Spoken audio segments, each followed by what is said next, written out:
All right. Welcome everyone to the Conversation in Dutch Trend webinar.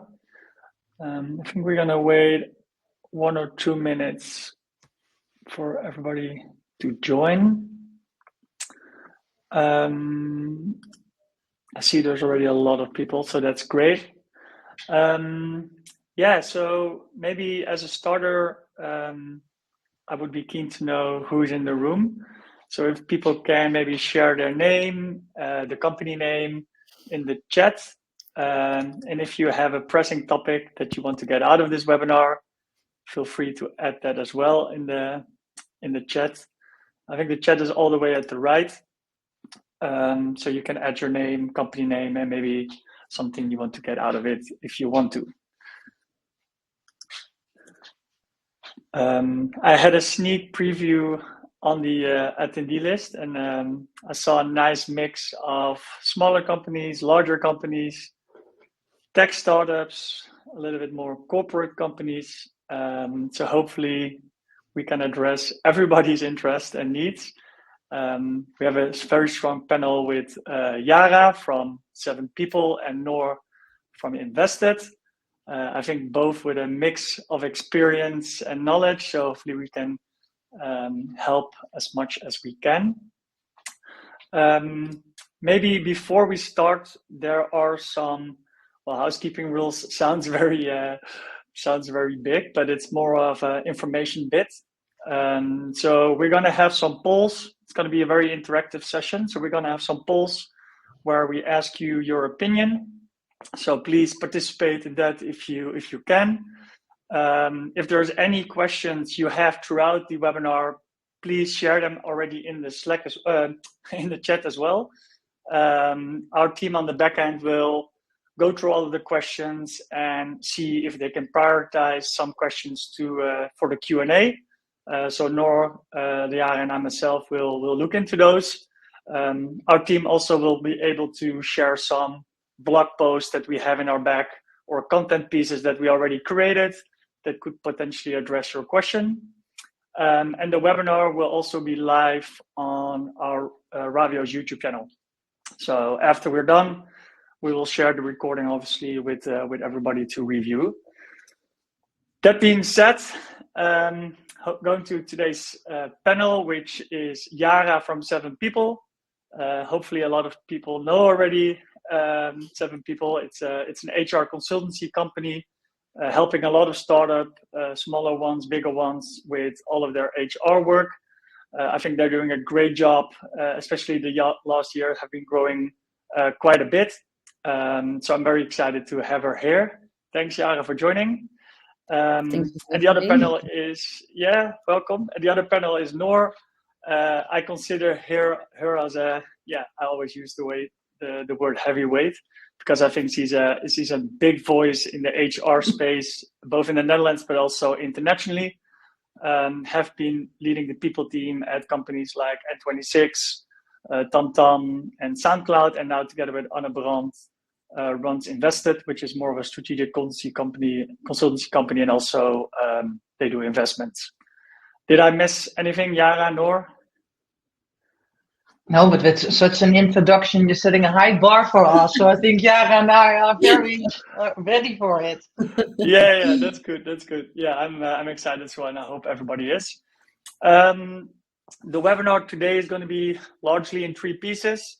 So I'm going to run through some key insights that we created, or we daily create from Ravio around the compensation space, the talent space in the Netherlands tech. So this will be some insights on hiring, salary increases, attritions, something on equity as well.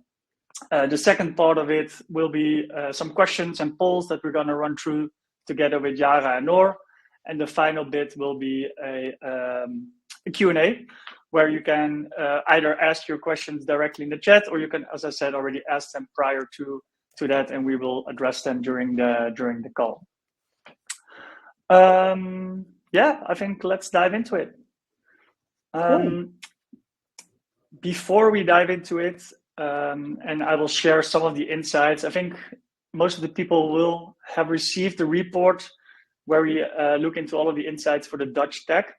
Ravio also does more European reports where you can see all the trends in the tech, in the European tech sector. But I think it's nice that if you read those data and insights, if you want to use them for your company or you want to use them for influencing your company, it's good to know that you can trust the data. So therefore, we always start with a little bit of background where the data is coming from, so you can feel confident in that. Across the globe, 1,000 tech companies are using Ravio today, generating a lot of data points for us that we can use for these insights. A selection of companies that use Ravio in the Netherlands ranges from smaller startups to larger tech companies, corporates, for real-time insights on data. So all of the insights you will see today are coming from the companies that share their data with us, as you see in this selection. And more global, these are obviously more larger names, but we also have smaller startups and scale-ups in other countries. These are the companies that help us generate these insights and all other things related to Ravio. Cool, then the trends report. So we, as I said, two months ago, we launched our European trends report, which was covering more of the European insights. But today we really want to do like a deep dive on the Netherlands. So hopefully you can use this for your upcoming review cycle or in general when you want to make decisions when it comes to talent management, in order to make the right calls to attract talent or retain talent. When we look specifically for the Netherlands and we look at hire trends, what we see is that hiring has dropped in the last 12 months. So the way we look at our trends and insights in Ravio is every month we refresh our data and the year rolls on. So this is, I think, October from this year to October last year. This is in the dark blue one, and in the stripe one is October last year and then 12 months before that. So actually you can see the changes that is happening in the market. And as you can see here, hiring has dropped, which I think we all felt that the investment climate has been a little bit tough, and therefore like growth at all costs was not something that was really on the radar for a lot of companies. And you can especially see that more in smaller size companies. So here there was much more risk averse from investors about investing money, teams growing their headcount in order to grow their business as well. It's also down on growth stage and late stage companies, but a little bit less. And again, all of these insights you can read through, so I will try to go through it a little bit quicker. When you look at certain job families though, you see that it's not down everywhere. There are some job families where hiring actually has gone up. One that is maybe interesting because of this audience, but also maybe it's an indicator, is the increase in hiring of people. What we've seen like 12 to 24 months ago when the investment climate was really going down, there's a lot of layoffs in recruitment because companies were not adding a lot of headcount, so there was less news of recruiters. And this could maybe indicate that companies are growing their people team, hopefully the recruitment team, as a signal for maybe also growing their company as a whole. When you look at attrition rates that we look into at Ravio are both voluntary and involuntary. And also attrition has gone down, which is, I think, is a good sign. This was up quite a bit when you look a little bit earlier in the data. Because of that, there was a lot of layoffs. I spoke to a lot of companies that were going to restructuring. Obviously, the climate calmed down, so also people were taking actions on their headcount and their budgets. But this has gone down now, so hopefully this also is an indicator that once attrition goes down, that maybe hiring can increase over time as well. Interesting though is that, again, between the different funding stages of companies, so you have early stage companies, you have growth stage companies, and you have late stage companies, and we differentiate that between investment round.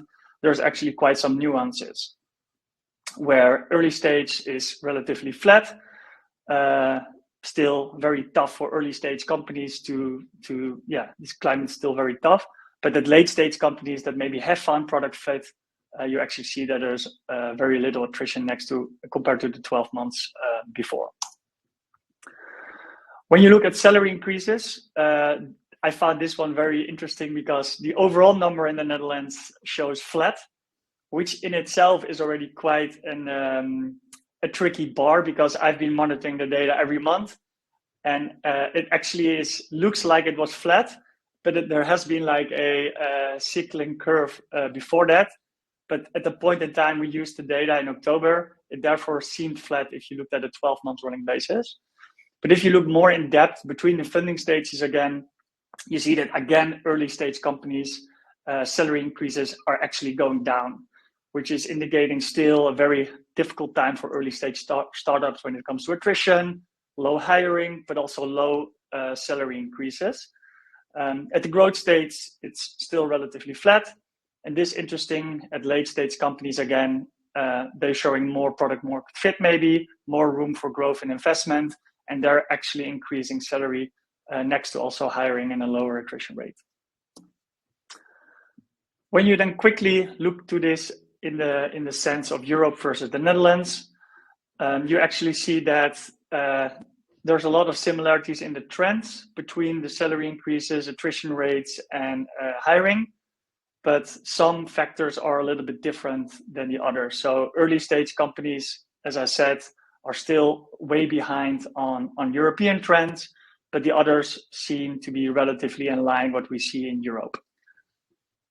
Again, as you can read all in our European trends report that is on our website, and the one we shared specifically for the Netherlands. I think this is the final slide with some insights where we address again in more depth between funding stages. I think it's a bit of the same message where early stage startups are still struggling in the Netherlands, but hopefully the tide is turning a little bit.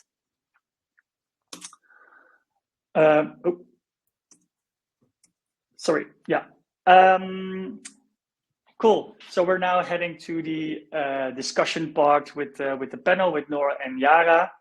And as I've been saying throughout the insights and what you could also read in our report, early stage startups are struggling a little bit more versus Europe. So maybe curious, Noor, maybe first from you from a bit of a high level sense as you're also investing in startups. Is there anything you can tell us about this trend we see in the market? Yeah, I think you were touching on it, right? Like there's less money in the market for early stage.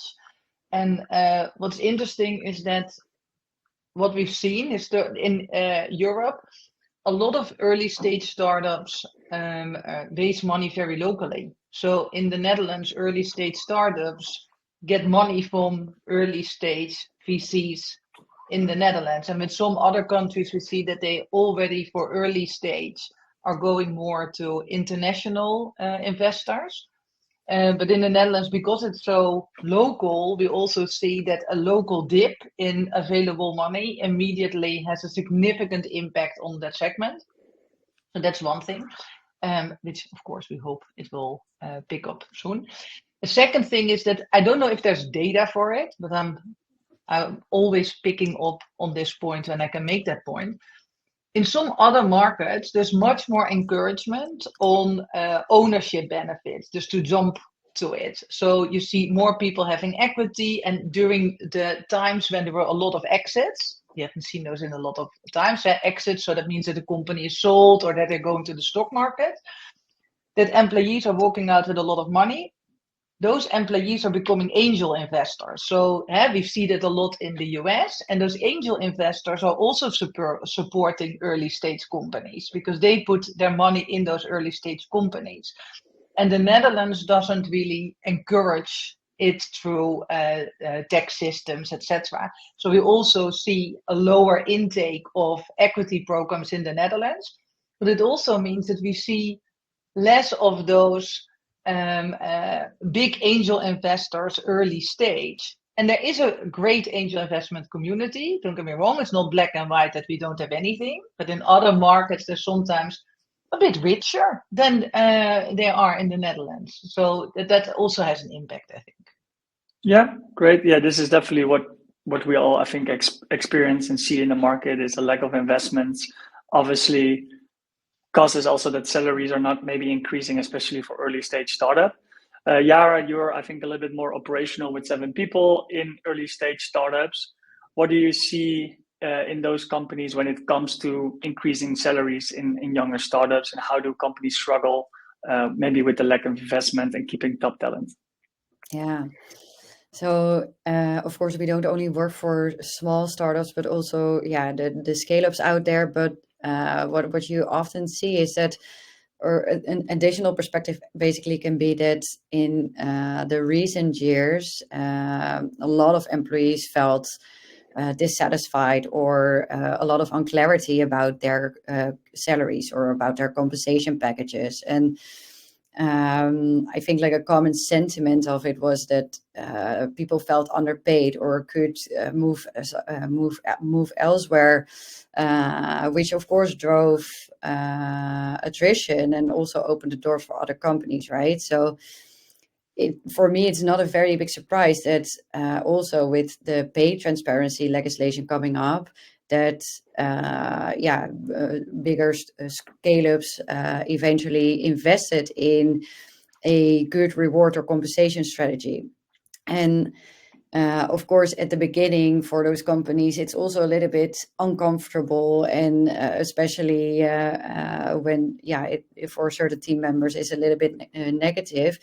But after a while, when the dust is a little bit settled, then the realization for employees also comes in, as in, hey, actually, I'm quite happy with this transparency because it also brings a lot of rest, right?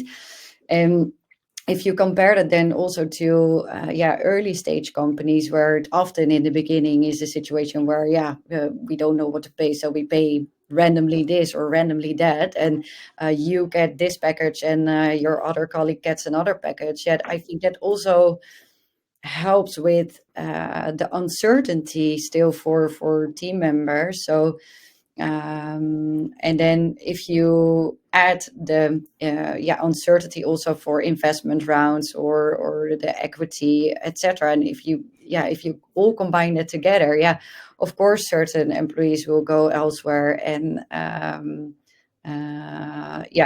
move elsewhere where there is more clarity about compensation. Yeah.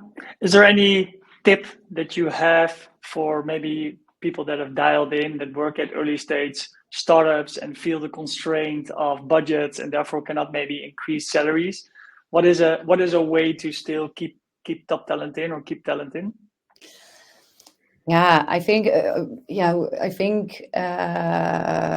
comparing your total rewards package and like not only the compensation, but what do you offer aside of it? I mean, is it flexibility? Is it a certain mission that they want to be part of? Or like there are so many elements when you look to a reward package that doesn't only have to be salary, of course.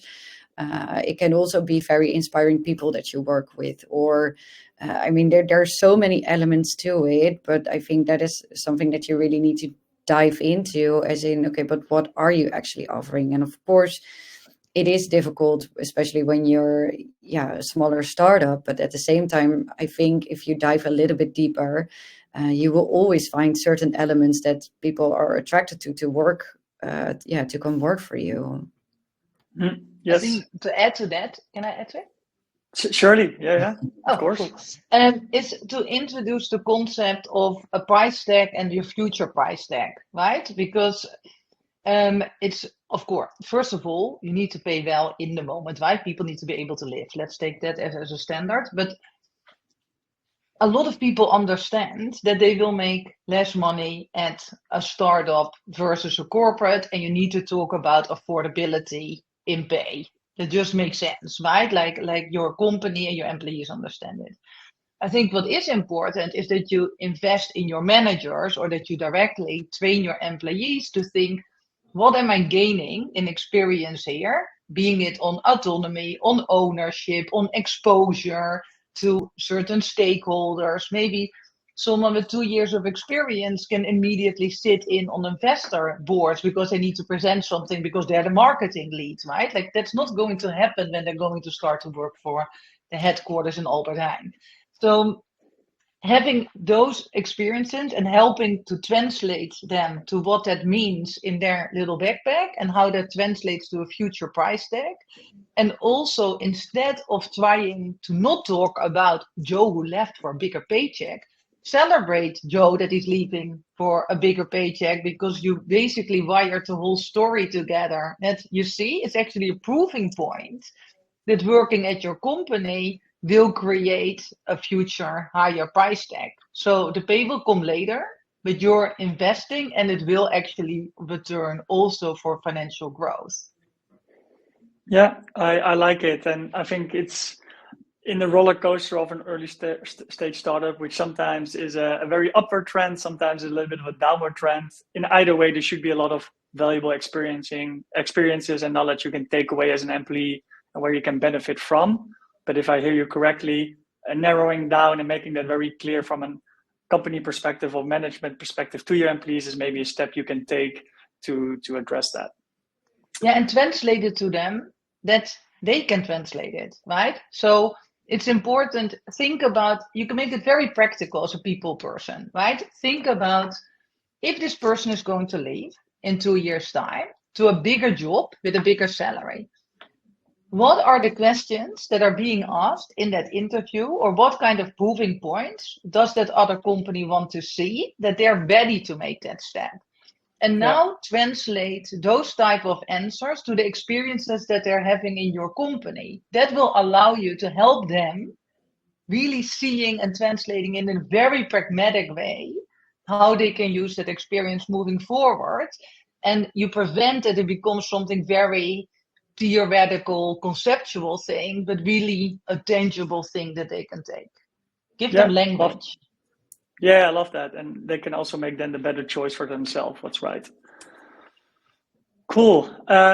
Next question. So we obviously saw that hiring was going down, that attrition was also going down. And obviously at Ravio, we tend to provide as much insights to our users, to our customers to make decisions. And my question is more on how can you use these insights on a hiring slowdown and on an attrition drop? How can you use that in your strategic workforce planning, which maybe a lot of companies are in currently today? Yara, do you maybe have some insights how you can use those trends to your benefit? Yeah. So I think like not every company works with strategic workforce planning or reward strategies, and I think especially also the smaller startups should actually invest in practices like this. Because especially at those companies, it's often okay. Well, I need a pair of extra hands, or I need to have this, or I need to have that, and they just add all those people to the team that eventually in 6 months they probably don't even need anymore. So I cannot emphasize enough to start with this as soon as possible, and it doesn't have to be a very complex, big workforce planning or reward strategy, but. I cannot emphasize to start with this soon enough. And I think like especially now with the hiring slowdown, I think for each company, doesn't matter if you're a small startup or a bigger organization, is this is actually the moment to see where you can identify and optimize all your workforce inefficiencies, and I think that really relates to it really relates to everything that is happening right now. So how can you help your senior managers with what is coming in the coming months, and how do they set their teams up for success, and how do you look at internal mobility, etc., etc. So I think you cannot start soon enough.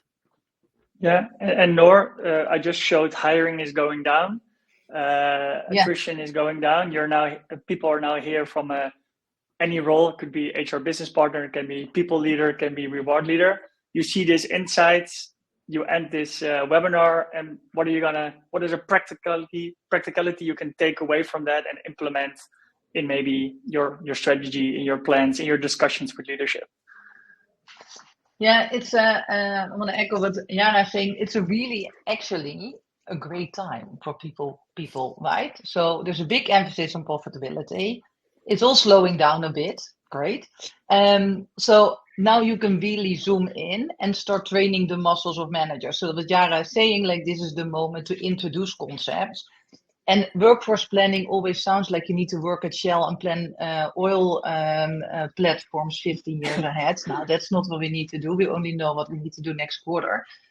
But principles in the thinking we can start introducing, right? So especially if profitability is a big topic, which it is with 90% of the companies, you can have a look and help managers think through it differently. And two very easy things to do. One, if you're using Ravio, look at the workforce analytics. I love that feature. It's so simple to look smart because it gives you insight in what are the ratios for comparable teams, in what is the ratio between product with tech or design.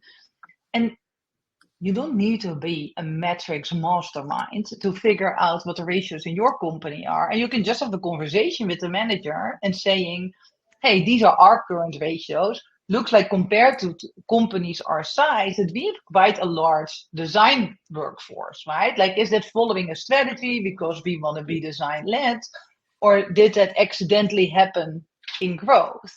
And make it non-threatening, because weird things in growth always happen. I've been to quite some journeys of hyper growth, and I can give you all the ugliness that I created in there, but it's good to course correct and have those conversations around it.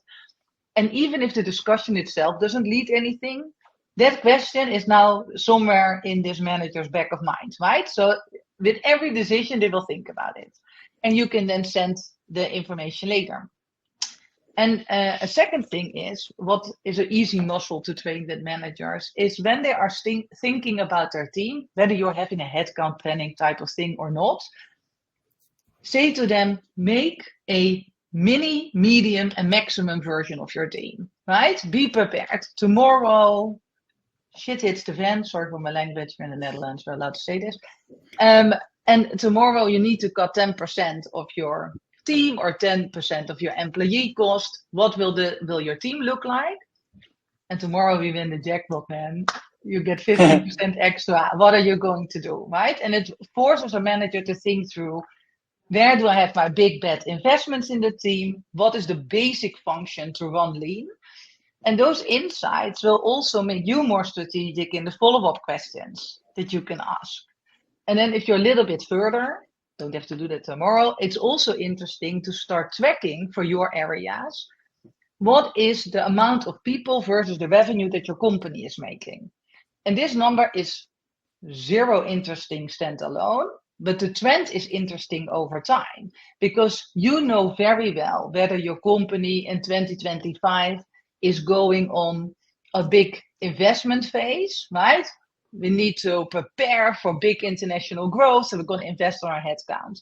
Then your productivity will go down. That makes complete sense. So the revenue per employee will go down, which aligns with your strategy. But if your strategy is lean and mean, or not bigger but better, as we would say in N26, then that number should actually increase per employee. Now, that is also an easy number to track. Again, you look very smart in an easy way. Don't spread the word to the business. Because you can say, hey, this number is trending opposite of what we want to achieve as a company. And it triggers just interesting conversations. And this is the time where we have the time, right? Because we normally don't, well, I know all of you is also very, very busy, but it's a little bit less hectic maybe than it is in other years. There's never a good time, but this is the time to introduce it. And the business is also open for it in that aim for profitability. So sorry, long answer, Jeffrey. No, but maybe just to add to it, to make it also to bring it to practice, is also like, often sometimes you get those people or company leaders that say, but that's not for us at the moment, because our environment changes every moment, and we cannot work with those difficult, just keep it very practical and simple, and maybe do it twice a year, but just keep it very small, but at least that you actually proactively challenge all the managers to think differently than only, I need to add an extra hire, because I think it's like building a muscle. You don't go to the gym once a year, an Olympic athlete, right? Like you need to start somewhere. I don't know about you, January and start. No, and we need to move to the next question, but there's definitely a podcast of People Masterminds, I think, Noor, where you were in, where you really discussed how you can transform from a more functional HR leader to also a company leader.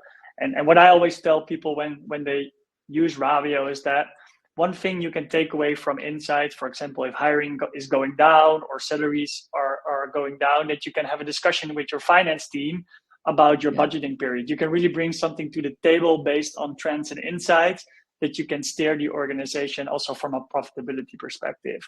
So that's how I also like how you can use trends to influence other leadership people. Yeah, and sorry, I know you want to go to the next question. I'm challenging you as a moderator here. But like, what's really important to realize, like as people, we haven't always been educated on finances. But actually, if you just look on a finance sheet, for the majority of the people, and 100% when you're a software company, the biggest cost line is the people cost, right? So we should also take some ownership and interest in how we are spending that money now. Yeah, 100%. No, I agree. Cool. Next is equity.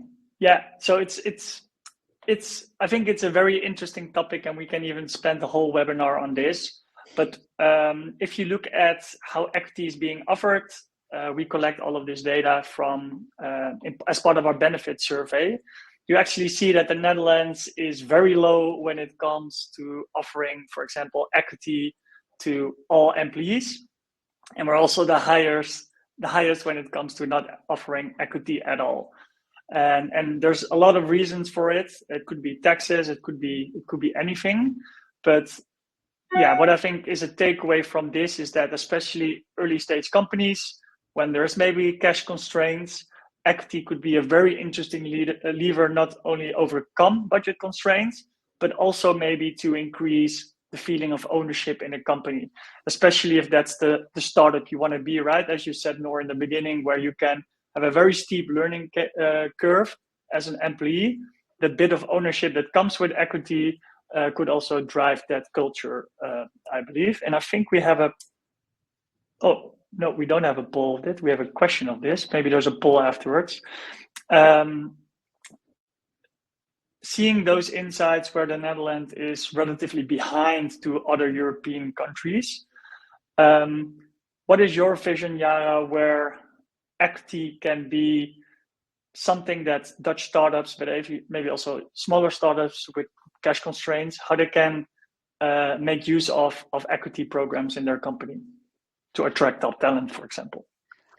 I think it's a little bit of I think that's a little bit of a challenge at the moment, because last year with Aleo, we also did a benefits survey, and we did it actually in 2023 and 2024. And what we actually saw is that there was a massive drop, because in 2023, 60% of the respondents provided stock options to employees. And in 2024, it was only 30%. So that's a massive, massive drop. And I think that really aligns with the results that are reported in this report. And one of the very impactful, because you already touched upon it, one of the very impactful factors was the change in tech regulations, right? And I know that the government is now, they are aware of it, but I don't think they see the very big implication of attracting talent also from abroad, etc., etc. But they did now, made a comment that they would look into together with the tax authorities to dive a little bit deeper into how we can maybe change that a little bit for scale-up organizations. But that outcome is, I don't know. I cannot tell you at the moment. Very uncertain. You're not in one of the political parties. No, thank God, no. But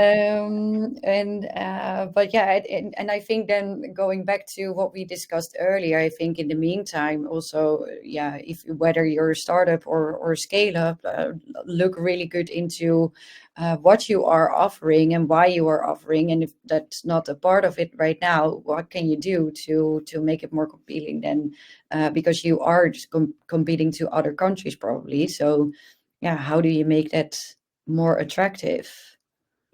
Yeah, interesting. Noor, anything to add? Yeah, I will keep it short because I can speak for an hour that I think the Netherlands is way too late to the party, and that's not good. But let's hope that the changes will be there soon. But one thing more practical, because no one on this call is going to change it, is that what I really like, and I've seen ESO programs in the US and other countries in Europe, is that it can really drive a sense of ownership. It really encourages employees to truly understand your business outcomes and your business progress. And you can, especially when you're a startup scale up and your financial position is growing really, really fast, right? Early stage, people are not making a lot of money, and things change, expectations are changing. People need to work hard. Then that translates to something meaningful, like people can also really cash in on it. And that can also be in between, right? And I think that there are options where you can create like virtual SARs or a phantom scheme that still creates that same dynamic, but basically it's a bonus scheme that mirrors the workings of an equity scheme. And already introducing that principle, I think, could be really, really interesting with your employees. Think about it, right? But again, I do agree with Yara, what you're saying, like think about what you want to offer that fits your culture or the message that you want to give to employees. But if those are elements that you want to encourage, that business understanding and that ownership and accountability piece, it's interesting to look at that from a reward perspective. And there are a lot of people who have the expertise with that, who a company that was a little bit ahead of you, that if you contact their people leader or the reward leaders when they have that, I'm sure that people are very willing to share the setups of those type of programs. Yeah, no, I 100% agree. And there will always be tax implications. And I think that's it's also a very difficult topic. So I would encourage HR people to look into it, maybe discuss with finance teams. I think we have some blog posts that you can read into, because when setting up an equity scheme, whether it's more of a phantom or an actually option scheme, there are tax implications that I think, and risks that you need to be able to transparently share with your employees. But I think offering the opportunity and giving talent the choice, whether they are a bit more risk averse or have a risk appetite, I think is definitely something that could be very interesting for companies to explore, to also attract talent, right? Because I think a lot of ambitious people that want to have the feel of ownership would really appreciate an equity portion. And that can also, again, from a budget perspective, can help you save budget for other purposes.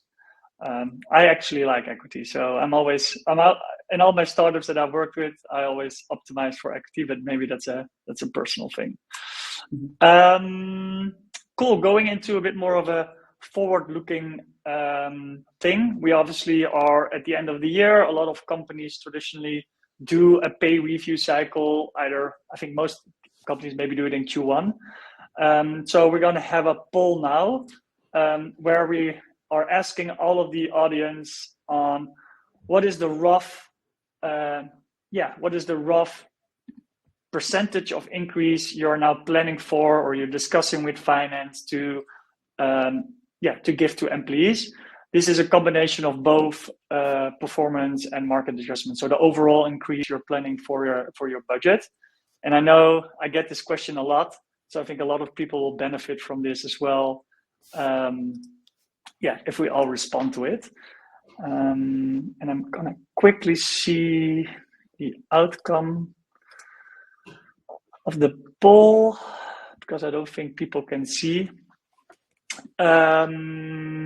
It's still going, but what we definitely can see is that the majority of the people are either like between 2 and 6%. So not a lot of people doing below 2%, not a lot of people doing above 6%.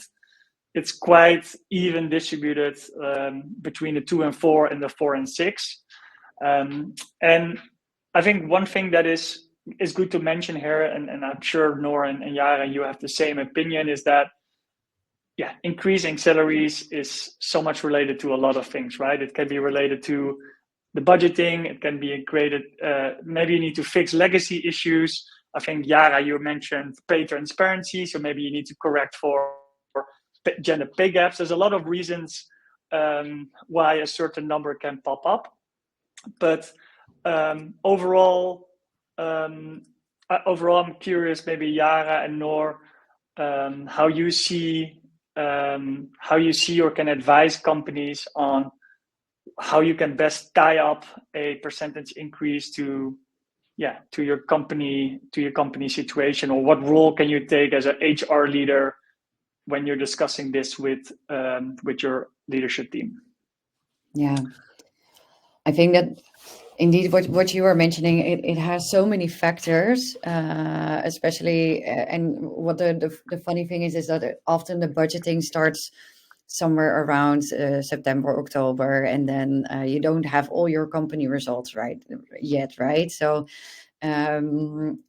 especially as an HR professional, what do you then do? Yeah, of course you want to have some averages. So getting this report with a average of salary increases that you will expect, that helps. But for me, it's like, okay, I get this one source, and then of course I look into other sources as well. So of course I also did compare the prediction of Ravio with other sources.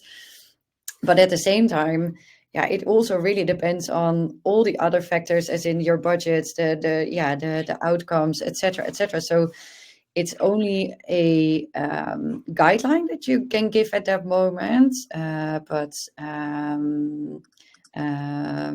that of course is not set in stone. And indeed, it also depends if you need to make up for a few things, or but I think like the most important factor to it is that eventually you can properly explain why certain salary increases may be decreased compared to other years, because I think we have seen that in previous years the salary increases were quite high relatively, and if that this year is not the case, then I think it's very important to prepare your managers for having those conversations on lower salary increases.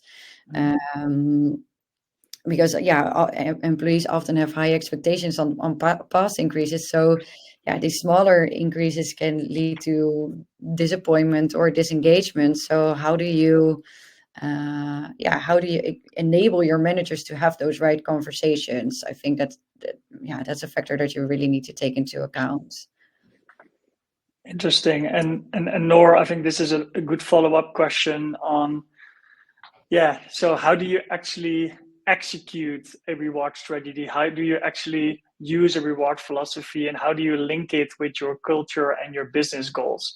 So what do you want to achieve with paying employees a certain philosophy or a certain amount? What is your overall take on how HR people that are now here in this call, or in general, how they can match the way they want to pay as a company with their culture and maybe also with their business goals? First, one thing that's not culture, but actually Yara's answer triggered that with me. Like, it's also good to realize where you are in your journey, right? Because if you go from startup to scale up, your financial position of affordability is increasing so much that maybe you had an average increase of 8%, right? Not an average on what the market pays is not what actual companies always pay, right? So link it to that and explain. I always like with everything that you explain to employees, put it in historic context so things feel like an evolution and not a revolution, right? So, and that's also with pay increases. So if you moved from a very different position because you were below the 50th percentile before, and now you're in an affordability category where you want to pay middle market, you don't need to use those reward terms, but you need to tell the story to your employees and that they also start to understand. We are now at a more mature phase, and in that mature phase, companies in general give around 3 to 4% and not 8% that we had in the past. So we're also normalizing a bit, right? So look at those different elements. But then from a reward philosophy perspective, let me just give two examples that are extremes. There are so many flavors. There is a lot that comes into play, but also a lot is very much the same. I've started in super corporate to very, very small, and all the reward principles were 90% the same. The numbers and the position were slightly different, right? So that is a caveat. But the nuance is in what you want to do. So do you want to be a more social caring employer, right? So you're taking all the stressors away from your employees. You want to have high care, focus on work-life balance policies. You then invest a lot in employee benefits that solve stressors in life, right? So that can be additional health benefits, etc. If you are an employer that says we're a bit more hardcore on the business, it's about autonomy, you can make a lot of money, but you need to sort it out yourself. You get one bag of money and you sort out your own benefit, but we want you to have a lot of ownership, like we are developing founders. Yeah, give them a lot of equity, you get a lot of base cash, but that's it. And we expect you to work many, many hours, right? Like, so those are two extremes. And they appeal to different people, and they appeal to people in different stages of life, right? Could be that at one point you want to work at a career accelerating, bit less caring employer, but be true to yourself and be consistent in how you talk from the interviewing process, but also how you design your reward, and be unapologetic about it, right? Like, don't, if you are the second one, yeah, you might have people who don't like that, but you can't cater for all. You cannot afford both strategies, very likely, right? So linking it back to that, and the same thing with if you are, your core element is that you're always about transparency. Great, transparency and insights are really great, but they require context. So that's not about what you offer, but it's about how you spend your time as a people team. Then you need to spend a lot of time training your managers and employees to allow for that maturing to get to the highest states of transparency, right? So link it all back to who you truly are. And that's always a bit of risk with stages like this. You're hearing what the market does, and you think that you need to cater for everything in the market. That's not true, right? Like you're catering to a certain audience, and it's that audience thinking, going back to your culture, that you also need to cater your reward for. Yeah. Does that help, or was that too high level? No, it's good. And I think also like it also very much relates eventually to your talent strategy. So who are you attracting? So who are you as a company, and who are you attracting, and who do you want to retain? So I think, yeah, it really relates also to your talent strategy. Yeah, and I think this is often overlooked with all of the things we need to do as an early stage or mid-stage company.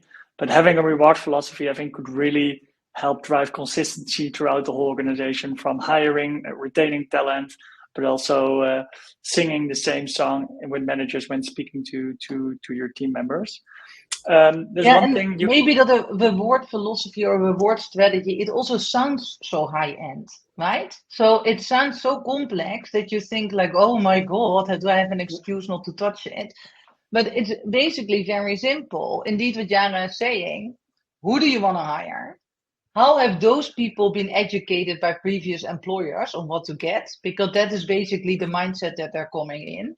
So either how are you course correcting that already in the recruitment process, or are you catering for that? And then the elements are very simple. What can you afford? How do you want to compare to market, if at all, or don't you care about the market? And how do you want to be about the internal market, right? Do you want to differentiate significantly for your darlings and your not so darlings? Or do you want to go for a lot of internal parity? Like, break things down to very simple language. Yeah, and then you can put big words on it if you want to with reward philosophy. But basically, it's like, okay, make choices on some levers and be consistent in acting on it in your next steps. Yeah, and it can be as a start, it can be a one-pager, right? So I think it's something that evolves with your company as well. It is a bit of an ongoing discussion. Maybe one thing you mentioned in the beginning is that you obviously need to pay people so they can live as well, so they can get the right meals and live a relatively comfortable life. Obviously, we're in a privileged stage here in Western Europe, but relatively to others. One of the questions that I really want to deep dive on is that some companies, or a lot of companies, have also maybe lower paying roles in their company, and cost of living obviously has been increasing based on inflation, based on a lot of things. How do you address that as a company when you have low paying roles in your organization? How you address the topic of salary increases, etc., but also the more moral side of things when it comes to these kind of roles in your organization? Yeah, I think again, I think that also goes back a little bit again to the story of Noor, which she was just telling us about. Okay, who are you as a company?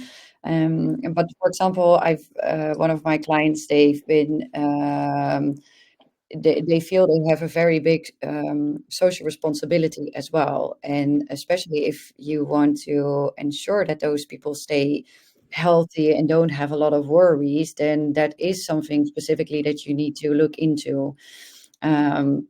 So in this case, what we did was, okay, we have a very big social responsibility. So that means that, for example, we decided that our pay ratio or the percentile of the market was higher than the other paid roles, but the other type of roles, but that we made sure that we, in a certain way, compensated them in different ways. But again, that really depends on the type of organization that you are, and how you can frame your philosophy in a way how you can also support these people. But I think it's very important to understand is that there is a group of employees that have very high stress factors about if they can make a living for themselves eventually, and that eventually also impacts the organization, right? So because if you have very high sick leave rates or attrition rates or whatever in those type of roles, certain organizations cannot function anymore. So either then look into it, is this something that you can set up differently? Do you want to outsource it? Do you want to whatever you want to do with it? But if it's really a core of your organization, for example, customer support, and it's really, really important to your organization, well, you better step up then. Yeah, I agree. And maybe before we head to the Q&A, so as a for people to already prepare their questions, Noor, what is your view on addressing this? It's a very moral and also sometimes difficult challenge for HR leaders. Like, how can I make sure my low-paying roles, my employees there, also have a good life and a good life balance when it comes to cost of living? Yeah, so but that's my personal stand.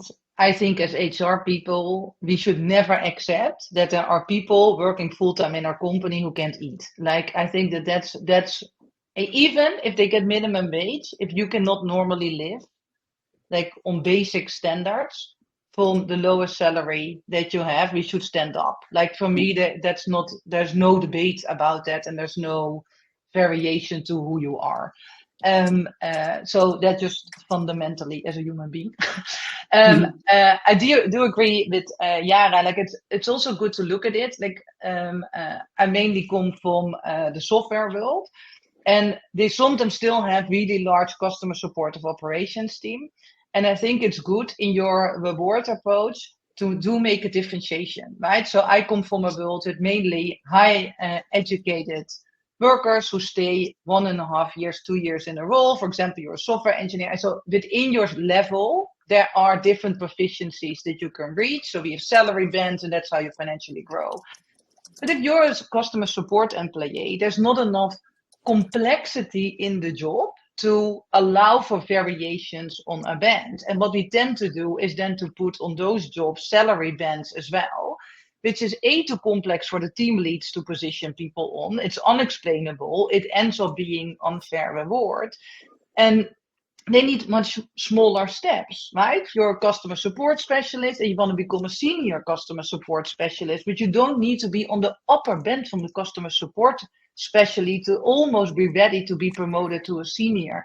Like when things become difficult to explain, that maybe they make no sense. So then you might want to think about, okay, let's do fixed salaries with more steps for operations, and you don't need 10 different systems, but you can handle 2 different approaches in your company and making sure that they have it really well and cater it for differently. Yeah, no, 100%. And I think that sometimes also requires a case by case understanding, right? Cool. We're heading to the Q&A section. So I'm not sure if everybody has questions they want to address to either Yara or Noor. I think this is the time to post one of the questions, and then we can just pick them up as is. Just checking if people already shared a question. If not, we can tackle some questions we have prepared. Well, for now, there's not a lot of questions yet, so maybe start with one. I think you're both very experienced, obviously, in the people space. We're now heading to a traditional merit cycle. What would be like 1 or 2 core steps that you think you can take as an HR leader to navigate yourself through this, through such a cycle? What are like big learnings you had in your careers that you would definitely tell the audience now, okay, moving to that direction, how can you lead such a cycle in the best way? Anyone keen to pick it up, Yara, Noor? Yeah, I'm happy to start. Maybe not on the technical side, but more on the educational side for managers. One thing that I didn't do for a long time, but helped me later on, was thinking in the manager's training around that cycle, already thinking about what are we training now and what are we going to train next year? Because I think I definitely have killed people with way too much information in one cycle. And then it gets over your head, right? Like I like thinking in maturity levels. So if you're introducing, like we tend to go, okay, we now introduce a leveling system, combo ratios, like, and then everything at once, market benchmarking. Those managers are not in that field, right? So they just get a syntax error, and then we are disappointed that they're not explaining it to employees.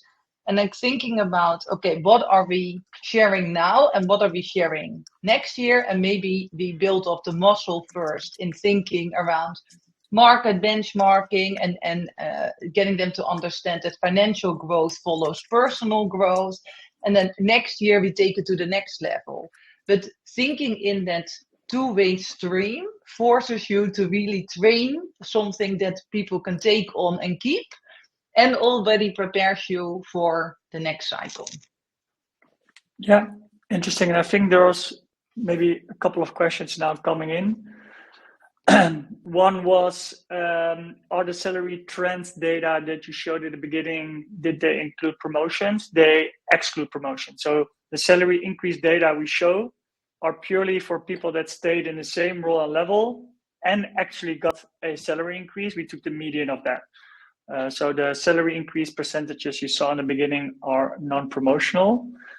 And the other question is, as mental health and well-being becomes central to employee satisfaction, how are tech companies integrating non-monetary benefits into the compensation strategy?